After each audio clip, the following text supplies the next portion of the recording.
Hello friends, this is Getsy's daily vlog. இப்போ வந்து நம்ம பீர்க்கங்காய் தொக்கு பண்ண போகிறோம். பீர்க்கங்காய் தொக்கு வந்து ரொம்ப ஈஸி தான்.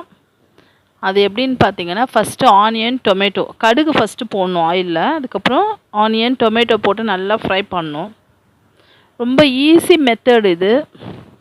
யார் வேணாலும் செய்யலாம். பேச்சுலர்ஸ் கூட சும்மா வீட்டில் இருக்கும்போது செஞ்சு சாப்பிட்லாம். ஒயிட் ரைஸோடு ரொம்ப நல்லாயிருக்கும். இட்லி தோசைக்கு நல்லாயிருக்கும். ட்ரை பண்ணி பாருங்கள். ஆனியன் டொமேட்டோ நல்லா ஃப்ரை பண்ணிவிட்டு அதுலேயே கொஞ்சம் மிளகாத்தூள் போடணும். ஒரு ஸ்பூன் போடணும். ஒரு ஸ்பூனு நம்ம காரத்துக்கு தகுந்தவாறு போட்டுக்கலாம். அது நல்லா ஃப்ரை பண்ணணும் அதோடு சேர்த்து. அப்போ தான் வந்து அந்த பச்சை வாசனை போகும், மிளகாத்தூள் ஸ்மெல்லு. அதுக்கப்புறம் வந்து அதில் வந்து கொஞ்சம் வாட்டர் ஊற்றிடணும். ஊற்றிட்டு மறுபடியும் நல்லா அந்த தக்காளி வெங்காயம் எல்லாம் நல்லா மிக்ஸ் ஆகிற மாதிரி வதக்கிட்டே இருக்கணும். வதக்கிட்டு அதுக்கப்புறம் மறுபடியும் கொஞ்சம் வாட்டர் போட்டு மறுபடியும் கொஞ்சம் நேரம் வதக்கணும். அது ஒரு கிரேவி மாதிரி வர மாதிரி பண்ணணும்.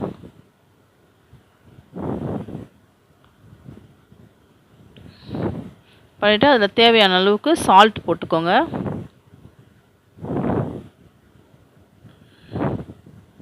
அப்புறம் தேவையான அளவுக்கு தண்ணி ஊற்றி அது ஒரு கொதிச்சதுக்கப்புறம் அந்த பீர்க்கங்காய் வந்து நல்லா அந்த தோலெல்லாம் சீவிட்டு குட்டி குட்டியாக கட் பண்ணி வச்சு அது நான் போட்டேன்.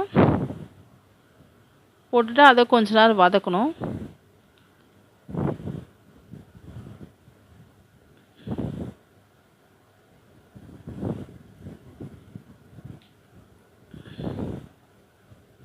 அது வதக்கிட்டே இருக்கணும் கொஞ்ச நேரம். அதுக்கப்புறம் மறுபடியும் கொஞ்சம் டொமேட்டோஸ் அது மேலே போட்டிங்கன்னா வதக்காத டொமேட்டோ அது சாப்பிடும்போது நல்லாயிருக்கும். அதுக்கப்புறம் ஒரு மூடிட்டு ஒரு 5 மினிட்ஸில் தொக்கு ரெடி ஆகிடும்.